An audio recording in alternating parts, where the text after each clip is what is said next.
What's up guys, AJ here, and in this video I'm going to be teaching you exactly what you need to get started when calling expired listings. It's simpler than you might think. It's really just 5 things that I'm going to be covering, and it's exactly the 5 things that I did when I first got started. My first full year in real estate, sold 36 houses, made a hefty 6-figure income, and I'm going to show you exactly the process that I used, or the things that I used to get started with that. So the first one is just having a strong mindset. Now the last 4 are going to be really like the tools and things, but the first one is just a strong mindset. What are you doing to keep your mindset strong? I'm out here exercising right now, getting an evening walk in, sweating. It's one of those things that just keeps my mindset strong. Whenever I'm kind of like in a funk, I know because I haven't been working out, I haven't been reading. So what are you reading on a daily basis? What are you listening to? And what are you doing to exercise? These are all things that contribute to a strong mindset. I put this first because it truly is the #1 most important thing when it comes to having success, calling expireds, or really having success in real estate in general. You're going to need a thick skin. You're going to need to really deal with rejection. When calling, when prospecting, you're gonna have people that are saying no, people that are hanging up on you. So it's crucial that you have a big why so you can deal with that rejection. One thing that I recommend is writing down why you're doing this. What are your goals? What are your income goals? What are your lifestyle goals? How will it change your life? You know, take 10-15 minutes and actually write down these things in descriptive words of how you're going to feel when you accomplish your goals. Put that on your wall next to your prospecting station. Read that before you start your prospecting calls. Create a vision board, a dream board. Put this up on your wall. Be looking at it when you're making calls.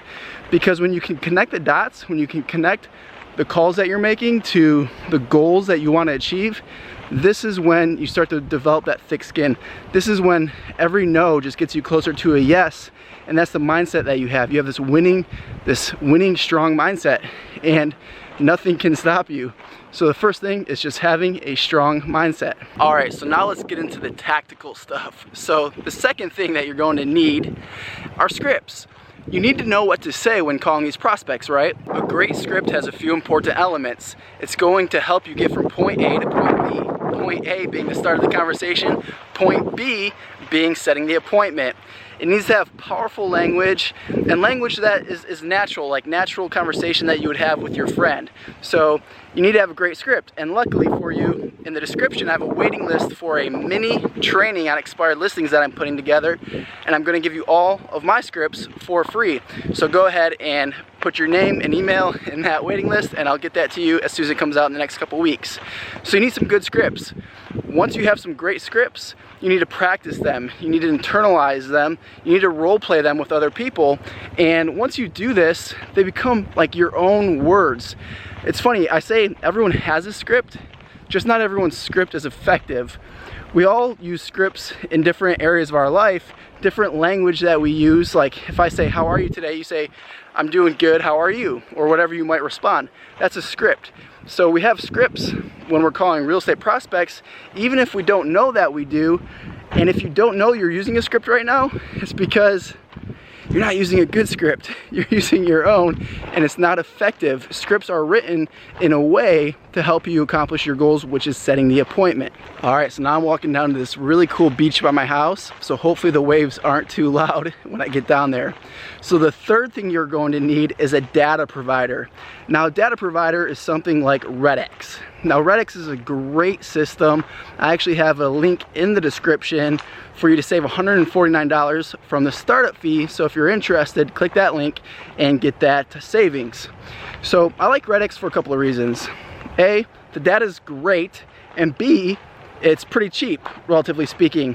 I've used all of them. I've used Land Voice, I've used Espresso Agent, I've used Mojo Data, I've even used Vulcan 7. Now Vulcan 7 I would say is kind of really the best of the best, but it's also very expensive. So I think for the value overall, RedX is the place where you're going to want to start. Now what you're looking for when it comes to data is expired data, for sale by owner data, data so you can do just listed, just sold type calls. So there's different things that you want from the data provider. Just know this, no matter what provider you go with, You're going to get multiple numbers, typically speaking, and a lot of the numbers are going to be bad. A lot of the numbers are going to be oftentimes family members of the people you're calling, or it's going to be a house that sold and now you're talking to the new owners.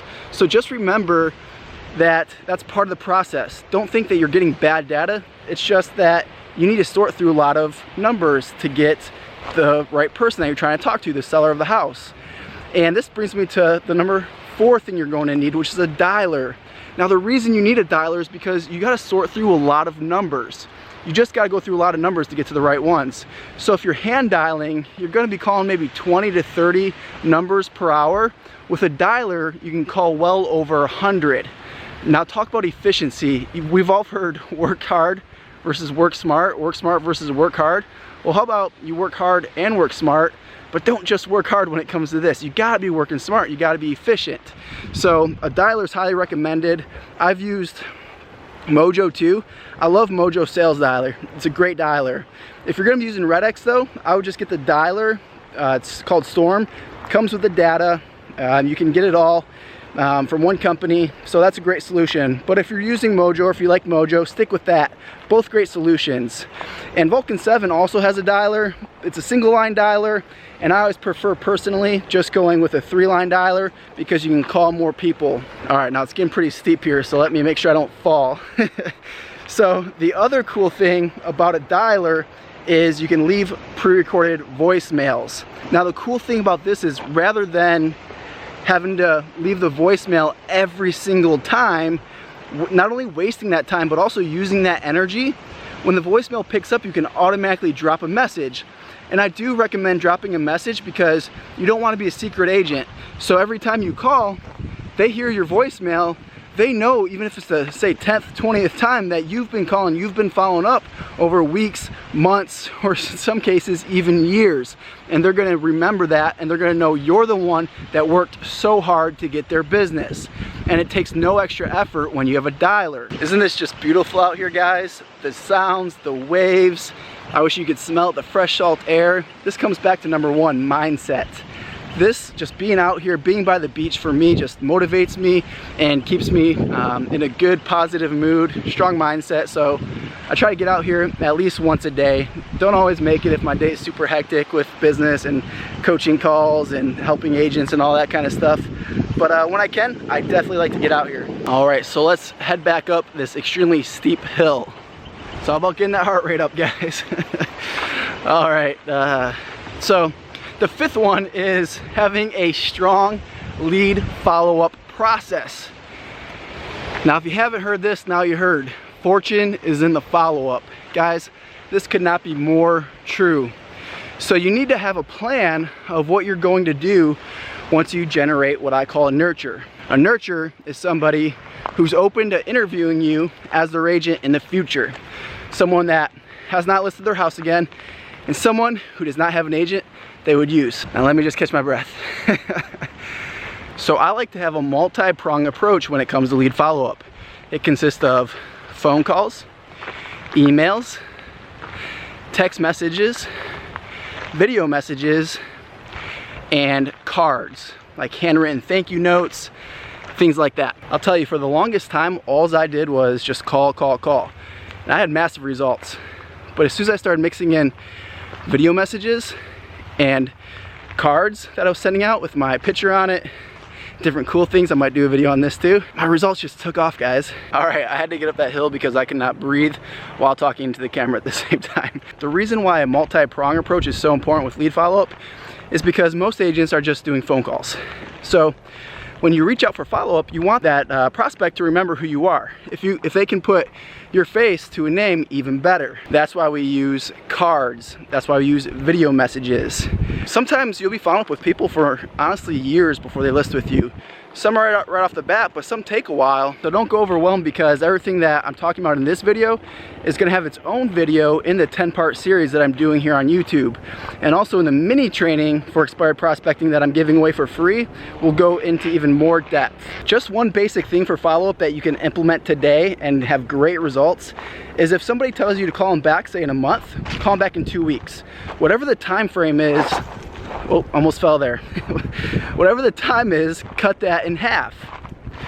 So that's just a general rule of thumb. If someone says a year, and a year could be because they have tenants in the property that are on a 1-year lease or something like that, I'm gonna call them back every quarter minimum, because if you don't, they're not going to remember you a year out. So general rule of thumb, cut it in half. If it's over 6 months, I would probably, you know, cut that up into like thirds. So the thing with prospecting is you need to look at it like building a relationship farm. You need to develop these relationships over time, and those will turn into listings and then turn into sales. So think of it like a funnel. Every conversation you have is the top of your funnel, and your goal is to take those people down through that funnel.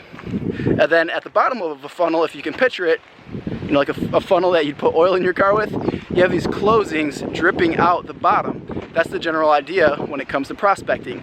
Build your relationship farm, that's your funnel, put in as many people in the top, take them through a lead follow-up process, and then you're getting commission checks dripping out the bottom of that funnel. I get this question all the time with lead follow-up. How much is too much? I'll tell you this, you're very likely to lose business if you don't follow up enough. And you're highly unlikely to lose business if you follow up too much. So take that for what it's worth, and just, for me, if I were you, what I would take from that is, you gotta follow up like crazy. You gotta follow up, and follow up some more. We live in a busy world, guys. People are distracted. Think of it, TV, the news, social media, kids, their schedules, work schedules. There's a lot of demands on people, and they're not thinking of you hardly ever. And if you call, they might miss you. If you text, they might miss it. If you send out a video message, they might miss it. But if you send a card, they might get that. So that's why we have this multi-pronged approach. I don't know about you guys, but I'm fired up. Maybe it's this fresh air, I don't know. But I'm telling you, if you take what I'm teaching, you will crush it with expireds.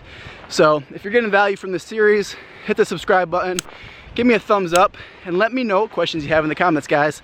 All right, we'll see you next week.